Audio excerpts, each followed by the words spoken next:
സകലതും ഇപ്പൊ തമ്മിൽ തല ധരിച്ച് വീഴൂല്ലോ എന്റെ ഭഗവതി. അനിൽകുമാറിന് ജനാധിപത്യത്തെ കുറിച്ച് കൃത്യമായിട്ടുള്ള അവബോധമില്ലാത്തതുകൊണ്ടോ അല്ലെങ്കിൽ അതിനോട് ബഹുമാനമില്ലാത്തതുകൊണ്ടാണ് ഈ തരത്തിൽ സംസാരിക്കുന്നത്. താൻ എന്നെ പഠിപ്പിക്കണ്ട. ഈ സംസ്ഥാനത്തെ ജനങ്ങളാണ് നിശ്ചയിക്കേണ്ടത് ആർക്കാണ് വോട്ട് ചെയ്യേണ്ടത്. ഈ രാജ്യത്തെ ജനങ്ങളാണ് നിശ്ചയിക്കേണ്ടത് ആരെയാണ് തെരഞ്ഞെടുക്കേണ്ടത് എന്നുള്ളത്. അത് സംബന്ധിച്ച് ഒരു മുൻകൂട്ടിയുള്ള പ്രഡിക്ഷൻ നടത്താൻ മാത്രം ത്രികാരജ്ഞാനിയാണ് അനിൽകുമാർ എന്ന് ഞാൻ കരുതുന്നില്ല. ഒരു റീ എൻട്രിക്ക് ശ്രമിക്കുമ്പോ ആരംഭത്തിൽ അപമാനം. അങ്ങനെ ആയിരുന്നെങ്കിൽ ഇന്ത്യയിൽ ഇടതുപക്ഷം ഇന്ന് ചെന്ന് പതിച്ചിട്ടുള്ള ഈ പടുകുഴിയിൽ പതിച്ചിട്ടുള്ള ഇടതുപക്ഷത്തിന്റെ ഭാവി സംബന്ധിച്ച് അദ്ദേഹത്തിന് നേരത്തെ തന്നെ പിണറായി വിജയനെയും കൂട്ടുകാരെയും ഒക്കെ നേതാക്കന്മാരെയൊക്കെ ഉപദേശിക്കാമായിരുന്നല്ലോ. എന്താ ആ പ്രതീക്ഷയും തകർന്നു. നമ്മുടെ ഗതി അധോഗതിയാണ്. നമ്മൾ ഇനി അറബിക്കടലിന്റെ വക്കത്താണ്. നമ്മൾ ഇനി ഒരു സ്റ്റെപ്പ് പിന്മാറി കഴിഞ്ഞാൽ അറബിക്കടലിലാണ് നമ്മുടെ സ്ഥാനം എന്നുള്ളത് അനിൽകുമാർ തന്നെ നേരത്തെ കവടി നിരത്തി അങ്ങോട്ട് പറഞ്ഞു കൊടുത്താൽ മതിയായിരുന്നല്ലോ. ഇവിടെ CPM ഈ രാജ്യത്ത് ഉപ്പ് വെച്ച കലമ്പോലെയായി മാറിക്കഴിഞ്ഞിട്ട് കാലം എത്രയാണ് അനിൽകുമാറെ? അനിൽകുമാറിന്റെ പാർട്ടിയും കോൺഗ്രസും ചേർന്നാൽ BJPയെ തോൽപ്പിക്കാൻ കഴിയുന്ന കേരളത്തിന് പുറത്തുള്ള ഏതെങ്കിലും ഒരു സ്ഥലം നിങ്ങളൊന്ന് പറഞ്ഞതാ. അനിൽകുമാറിന്റെ പാർട്ടിക്ക് 1% വോട്ടെങ്കിലും മര്യാദയ്ക്ക് കിട്ടുന്ന ഏത് സംസ്ഥാനമാണ് കേരളത്തിന് പുറത്ത് ഇപ്പോൾ ഉള്ളത്? നേരത്തെ ഉണ്ടായിരുന്നു ബംഗാൾ, ത്രിപുര. ബംഗാളിലേക്ക് നോക്കൂ. പഞ്ചായത്ത് തെരഞ്ഞെടുപ്പിൽ ബംഗാളിൽ 16.4 CPM മാത്രം കിട്ടിയിട്ടുണ്ട്. ഇങ്ങനെ ഒരു കുറിപ്പിനെ ഞാൻ കണ്ടില്ലല്ലോ. ഇതിനെ നീ ഇപ്പിണ്ടാക്കിയതാണോ? വലിയ കാര്യമായി. ഈ തെരഞ്ഞെടുപ്പ് കഴിഞ്ഞ ലോക്സഭാ തെരഞ്ഞെടുപ്പിലും നിയമസഭാ തെരഞ്ഞെടുപ്പിലും വലിയ വട്ടപൂജ്യമാണ്. ഇനി ആ പഞ്ചായത്ത് തെരഞ്ഞെടുപ്പിന്റെ റിസൾട്ട് വെച്ചിട്ട് എനിക്കറിയില്ല നിങ്ങൾക്ക് 16% നിങ്ങൾ ഏത് റിസൾട്ടിന്റെ അടിസ്ഥാനത്തിൽ പറഞ്ഞത് എനിക്കറിയില്ല. അതിന്റെ ആധികാരികത എനിക്കറിയില്ല. പക്ഷെ ഒരു കാര്യം ഞാൻ പറയാം, ഇത്തവണയും ബംഗാളിൽ വട്ടപൂജ്യമാകാനാണ് പോകുന്നത് CPM-ഉം കോൺഗ്രസും. അല്ല, മൊത്തത്തിൽ ഞെട്ടിയിരിക്കുകയാണല്ലോ. BJP ഇന്ത്യ മഹാരാജ്യത്ത് അധികാരത്തിൽ വരുമെന്ന് നിങ്ങൾ ഏതെങ്കിലും കാലത്ത് അംഗീകരിച്ചിട്ടുണ്ടോ? ഞാൻ ഓർക്കുന്നുണ്ട്, നിങ്ങളൊക്കെ ഓർക്കുന്നുണ്ട്. ഈ ചർച്ച കണ്ടുകൊണ്ടിരിക്കുന്ന പ്രേക്ഷകർ ഓർമ്മയുണ്ട്. BJP എങ്ങനെ അധികാരത്തിൽ വരാനാണ്? അത് സംഭവബഹുലമായ ഒരു കഥയാണ്. തമിഴ്നാട്ടിൽ BJP ഉണ്ടോ? കർണാടകയിൽ BJP ഉണ്ടോ? ഒറീസയിൽ BJP ഉണ്ടോ? ബംഗാളിൽ BJP ഉണ്ടോ? അങ്ങനെ കുറെ സംസ്ഥാനങ്ങളുടെ പേര് പറഞ്ഞു. ഇവിടെയൊക്കെ BJP ഉണ്ടോ എന്ന് ചോദിച്ചിരുന്നു. അത് കറക്റ്റ്. ഇന്നെന്തേ ആ സംസ്ഥാനങ്ങളൊന്നും പേര് പറയാത്തത്? ഇന്നെന്തേ BJP അധികാരത്തിൽ വരില്ല എന്ന് നിങ്ങൾക്ക് ഉറപ്പിച്ച് പറയാൻ സാധിക്കാത്തത്? ഞാനങ്ങനെ അവസാനിപ്പിക്കും. നീയൊക്കെ അല്ലേ എന്റെ കൂട്ടത്തിലുള്ളത്. ഞങ്ങൾ അതിൽ നിന്ന് ജനാധിപത്യത്തിൽ ജനങ്ങളുമായി സവിശേഷമായിട്ടുള്ള രീതിയിൽ സംവദിച്ച് ജനങ്ങളുടെ വിശ്വാസം ആർജിച്ച് രാജ്യത്ത് കോൺഗ്രസിനൊരു ബദൽ സൃഷ്ടിച്ചു. ഇങ്ങനെ ഒരു വിധി എഴുത്തുണ്ടാകുമെന്ന് സ്വപ്നത്തിൽ പോലും വിചാരിച്ചല്ലോ. എന്താ ഉത്തമ ജനങ്ങൾ നമ്മളോട് ഇങ്ങനെ പെരുമാറി? ഒരു രാജ്യത്ത് അനിലിന്റെ പാർട്ടി രാജ്യത്ത് പ്രതിപക്ഷ സ്ഥാനം ആലങ്കാരികമായി ഉണ്ടായിരുന്ന പാർട്ടിയാണ്. AKG ഒഫീഷ്യൽ അല്ലെങ്കിൽ പോലും പ്രതിപക്ഷ നേതാവിന്റെ റെസ്പെക്ട് കിട്ടിയിരുന്ന ആളാണ്. ഈ വേലത്തരൊന്നും എന്നോട് വേണ്ട. ചേട്ടൻ എല്ലാ കാര്യവും നല്ല ഓർമ്മയുണ്ട്. ചമ്മല് കാരണം ഓർമ്മയില്ലാത്തവരെ അഭിനയിക്കില്ലേ? നിങ്ങൾ എന്ത് ചെയ്തു? നിങ്ങൾ സേഫ് സോണിൽ മാത്രം രാഷ്ട്രീയം കളിച്ചു. നിങ്ങൾക്ക് സൗകര്യമുള്ള സ്ഥലങ്ങളിൽ, സേഫ് ആയിട്ടുള്ള സ്ഥലങ്ങളിൽ മാത്രം നിങ്ങൾ സ്ഥാനാർത്ഥിയെ നിർത്തി. അങ്ങനെ നിങ്ങൾ ശോഷിച്ച് അറബിക്കടലിന്റെ പക്കത്തെത്തി. പുതിയ ഷർട്ടൊക്കെ വാങ്ങിച്ചു എന്നെ കൊണ്ടുവന്നപ്പോഴേ എനിക്ക് തോന്നി ആ കാലായിരിക്കും. ഈ അനിൽകുമാറിന്റെ പാർട്ടിയുടെ അഖിലേന്ത്യാ ആഫീസ് നിൽക്കുന്ന എവിടെയാണ്? നികേഷിന് അറിയാലോ, ഡൽഹിയിലെ ഗോൾ മാർക്കറ്റിൽ. അതെ, പക്ഷെ അത് ഇവിടെ പറയാൻ കാര്യം. അതെ, കാര്യമുണ്ട്. ഡൽഹിയിലെ ഗോൾ മാർക്കറ്റിൽ വോട്ടുള്ള ആ AKG ഭവനിൽ വോട്ടുള്ള സീതാറാം യെച്ചൂരിയും അതുപോലെ തന്നെ CPM-ന്റെ നേതാക്കന്മാരും സഖ്യമില്ലെങ്കിൽ ആർക്കാ വോട്ട് ചെയ്യുന്നത്? നിങ്ങൾക്ക് വോട്ട് ചെയ്യാൻ ഡൽഹി മുനിസിപ്പൽ കോർപ്പറേഷൻ തെരഞ്ഞെടുപ്പിനെങ്കിലും ഒരു അരിവാൾ ചുറ്റിയ നക്ഷത്രത്തിൽ നിങ്ങൾ സ്ഥാനാർത്ഥിയെ നിർത്താറുണ്ടോ? ഒരാളെ പിന്തുണയ്ക്കുന്ന ആളെ കിട്ടാത്തതുകൊണ്ടാണ്. മാനം കാക്കണം. തന്റെ മാനത്തിൽ എനിക്കെന്തോ താല്പര്യം? താന്റെ അളിയനോ? ഒരബദ്ധം പറ്റിപ്പോയി. ഡൽഹിയിൽ നിങ്ങൾക്ക് പിന്തുണയ്ക്കാൻ പോലും ഒരാളെ, നോമിനേഷൻ കൊടുക്കുന്ന സമയത്ത് പിന്തുണയ്ക്കാൻ ആൾ വേണമല്ലോ, അതുപോലും കിട്ടാനില്ല. പണ്ട് ഞാൻ ഡൽഹിയിൽ പോയിട്ട് ഇവരുടെ ഓഫീസ് കാണാൻ ഒരു തവണ ഒരു ടാക്സി എടുത്ത് പോയി.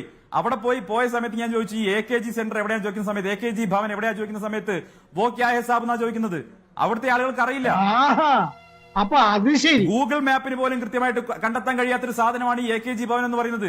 അത്രത്തോളം പ്രസക്തിയെ ഇന്ന് നിങ്ങൾക്ക് ഇന്ത്യൻ രാഷ്ട്രീയത്തിലുള്ളൂ. ഒരു കാലത്ത് നിങ്ങൾ എവിടെയായിരുന്നു? ഇന്ന് നിങ്ങൾ എവിടെയാണ്? ശരി, പോട്ടെ, കൂടുതൽ എന്നെ നാറ്റിക്കാൻ.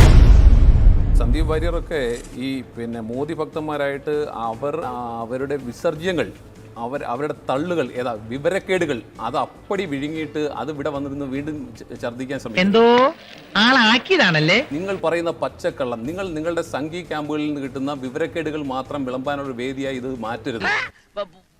രാഹുൽ ഗാന്ധി ആരെ വെല്ലുവിളിക്കാനെന്നൊക്കെ സന്ദീപ് വാര്യർ ചോദിക്കുമ്പോൾ സന്ദീപ് വാര്യർ ഒന്ന് മനസ്സിലാക്കണം. എവരുടെയൊക്കെ എഡ്യൂക്കേഷൻ ക്വാളിഫിക്കേഷൻ ആണെങ്കിൽ അത് നിങ്ങൾ എടുക്കൂ. എവരുടെയൊക്കെ തള്ളിനെ സംബന്ധിച്ചാണെങ്കിൽ അതെടുത്ത് കമ്പയർ ചെയ്ത് നോക്കൂ. നാശത്തിലേക്കാണ് നിങ്ങൾ പോകുന്നത്. അത് ഞങ്ങൾ അങ്ങ് സഹിച്ചു. ഇപ്പൊ ഏറ്റവും അവസാനം പറഞ്ഞിരിക്കുന്നത് റഡാറിനെ സംബന്ധിച്ച് പറഞ്ഞതും അല്ലെങ്കിൽ ഡിജിറ്റൽ ക്യാമറയെ കുറിച്ച് പറഞ്ഞതോ അല്ലെങ്കിൽ നിങ്ങളുടെ ഇമെയിലിനെ കുറിച്ച് പറഞ്ഞതുള്ള തള്ളുകൾ. എന്താണ് ഡിഗ്രി, ഏതാണ് ഡിഗ്രി എന്ന് ഞാൻ ചോദിച്ചപ്പോൾ എന്റെ ഡിഗ്രിയെ കുറിച്ച് ചോദിക്കാൻ എനിക്ക് 2 ഡിഗ്രിയേ ഉള്ളൂ. ആ 2 ഡിഗ്രി ഒന്ന് എഞ്ചിനീയറിംഗിൽ ഒന്ന് ഡിഗ്രി സയൻസിലുമാണ്. അതിനെക്കുറിച്ചൊക്കെ ക്രിസ്റ്റൽ ക്ലിയർ ആണ്. 10 രൂപ ഒരു വെള്ളക്കടലാസ് ഉണ്ടെങ്കിൽ വിവരാവകാശ നിയമപ്രകാരം ആർക്കും എന്തും അറിയാം. എന്നെ സംബന്ധിച്ച് താങ്കൾക്ക് എന്തെങ്കിലും ആക്ഷേപം ഉണ്ടെങ്കിൽ ഒരു പരസ്യമായ സംവാദത്തിന് ഞാൻ തയ്യാറാണ് താങ്കളുമായി. മറിച്ച് മോദിയെ സംബന്ധിച്ച് ആക്ഷേപങ്ങൾ കോൺഗ്രസിന്റെ പ്രസിഡന്റ് ഉന്നയിക്കുമ്പോൾ അദ്ദേഹം എന്തേ സംവാദത്തിന് തയ്യാറാകുന്നില്ല? അതുകൊണ്ട് നിങ്ങൾ എന്തെങ്കിലും ചോദിക്കുമ്പോൾ ഉമ്മാക്കി കാണിച്ചിട്ടൊന്നും കാര്യമില്ല. കാര്യങ്ങളായി പറയണം. മനുഷ്യന്റെ ക്ഷമ പരീക്ഷിക്കണേന് ഒരു അതിരുണ്ട് എന്ന് വെച്ച് പറയാനുള്ള കാര്യം പറഞ്ഞു തീർക്കണം. നിങ്ങളുടെ പ്രധാനമന്ത്രി സംവദിച്ച ഒരു പത്രസമ്മേളനം എന്ന് പറയുമ്പോൾ സംവാദമാണല്ലോ. ചോദിക്കുകയും മറുപടി പറയുകയും ചെയ്യാണ്. സംവദിച്ചിട്ടുള്ള ഒരു പത്രസമ്മേളനത്തെ കുറിച്ച് 5 വർഷത്തിനിടയ്ക്ക് ചോദിക്കുമ്പോൾ നിങ്ങൾ പറഞ്ഞ കഴിഞ്ഞ പ്രാവശ്യം 3 ഉള്ളായിരുന്നു 4 ഉണ്ടായിരുന്നു എന്നൊക്കെ പറയുമ്പോൾ അതൊരു പോരായ്മ തന്നെയാണ്. അതെ അതെ എന്ന് എതിർ പാർട്ടിക്കാർ പറയുമെന്ന് ഞാൻ ഉദ്ദേശിച്ചത്. ഇവിടെ കേരളത്തിലെ മുഴുവൻ മാധ്യമപ്രവർത്തകരും എല്ലാ ചാനലുകളുടെയും എല്ലാ പത്രമാധ്യമങ്ങളുടെയും മാധ്യമപ്രവർത്തകർ ശ്രീ മൻമോഹൻ സിംഗിന്റെ ഒന്നല്ലെങ്കിൽ മറ്റൊരു പത്രസമ്മേളനങ്ങളിൽ പങ്കെടുത്തിട്ടുണ്ട്. കേരളത്തിലേത് പോലും. ആയിക്കോട്ടെ, എന്താ വിനോദോട്ടോ? ഒരു വിരോധമില്ല. ഇന്ത്യയിലെ മുഴുവൻ സംസ്ഥാനങ്ങളിലും അദ്ദേഹം അത്തരത്തിൽ നടത്തിയിട്ടുണ്ട്. അപ്പോൾ ഇവിടെ വന്നിരുന്ന വിടുവായത്വം പറയരുത്. നിങ്ങളുടെ പ്രധാനമന്ത്രി ഇപ്പൊ പോലും 5 വർഷം കഴിഞ്ഞിട്ടും ഇപ്പോഴും ഇന്നത്തെ പത്രസമ്മേളനം നടത്തിയപ്പോൾ സംസാരിക്കാറുന്നത് അങ്ങനെ പറയുമ്പോൾ നിങ്ങൾ പറയുന്നത് വേണമെങ്കിൽ ഞങ്ങളുടെ അമിത്ഷാ അയക്കാം. നിങ്ങൾ അമിത്ഷാ എന്താ 3ാം കടയിലുള്ളതാണ്? നിങ്ങൾ അങ്ങനെ പറയുന്നെങ്കിൽ നിങ്ങൾ അമിത്ഷായെ തള്ളി പറയുക. ഞങ്ങൾ വസ്തുതാപരമായി സത്യസന്ധമായാണ് മുന്നോട്ട് പോകുന്നത്. ഇതുപോലുള്ള തള്ളുക കണ്ടോണ്ടിരിക്കല്ലേ. ഞാൻ ഇപ്പോഴും വെല്ലുവിളിക്കുന്നു സന്ദീപേ, നിങ്ങളുടെ പ്രധാനമന്ത്രിയുടെ ഡിഗ്രിയെ സംബന്ധിച്ചൊന്ന് പറയൂ. എന്ത് പറ്റി? ഒന്നുമില്ല. അതെ, ഞാൻ അവരോട് സംസാരിച്ച ശരിയാവില്ല. അതെ, ഒരിക്കൽ പറയുന്നത് എഞ്ചിനീയർ ആണെന്ന്, ഒരിക്കൽ പറയുന്നത് PG ഉണ്ടെന്ന്, ഒരിക്കൽ പറയുന്നത് ഡിഗ്രി ഉണ്ടെന്ന്. ഇതിൽ ഏതാണ് വസ്തുത? അപ്പോ അടിമൂടി കള്ളത്തരം നിറഞ്ഞ ഒരു പ്രധാനമന്ത്രി. ഇതൊരു യാഥാർത്ഥ്യമാണെന്ന് എനിക്ക് വിശ്വസിക്കാനാവുന്നില്ല. അദ്ദേഹത്തെ ഇന്ത്യയിലെ ജനങ്ങൾ മനസ്സിലാക്കാൻ താമസിച്ചെന്ന് മാത്രമേ ഉള്ളൂ. അദ്ദേഹം എല്ലാ അർത്ഥത്തിലും ഫ്രോഡാണ്. വിവരമില്ലാത്ത കൺട്രീസ് അല്ലേ, സാക്ഷരത ലേശം കുറവാ. അവരോട് നമ്മൾ വേണം ക്ഷമിക്കാൻ. ഇന്ത്യയുടെ പ്രധാനമന്ത്രിയെ ഈ രീതിയിൽ ആക്ഷേപിക്കാൻ നിങ്ങൾ സമ്മതിക്കരുത്. മഞ്ജുഷേ എന്താണ് മഞ്ജുഷേ? ഇനി ഇത് ആവർത്തിക്കാൻ ആരും കണ്ടിട്ടില്ല. ദയവേദി ഇക്കാര്യം പുറത്ത് ആരോടും പറയരുത്. എനിക്കത് മഞ്ജുഷേ, ഇമാതിരി തെമ്മാടികളെ കൊണ്ടുവന്ന് ഇന്ത്യയുടെ പ്രധാനമന്ത്രി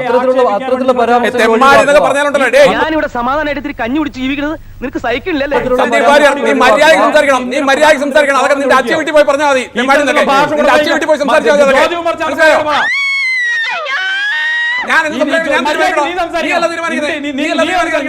പരിഹാരം ഉണ്ടാക്കാം. നീ നടങ്ങ്. ഉടനെ ഉണ്ടാക്കണം.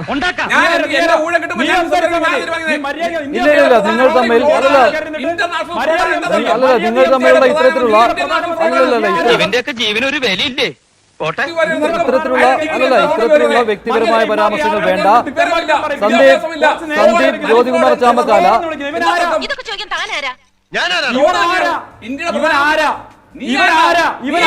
ആരാണെന്ന് തനിക്കറിയാമേലെങ്കിൽ താൻ എന്നോട് ചോദിക്ക്. താൻ ആരാണെന്ന് തനിക്ക് ഞാൻ പറഞ്ഞു തരാം. താൻ ആരാണ്?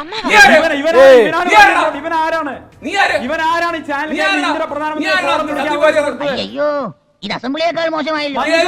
നിയന്ത്രിക്കണത് മഞ്ജുഷേ. താനൊക്കെ പിന്നെ എന്തിനാടോ ഇങ്ങനെ ആണാന്നും പറഞ്ഞ് നടക്കുന്നത്? ഒരു 6 ഇഞ്ച് നീങ്ങി ഒരു ചുവന്ന സ്വിച്ച് കാണുന്നുണ്ടോ? കാണുന്നുണ്ട്. ഈ സ്വിച്ചിന്റെ കാര്യമാണ്.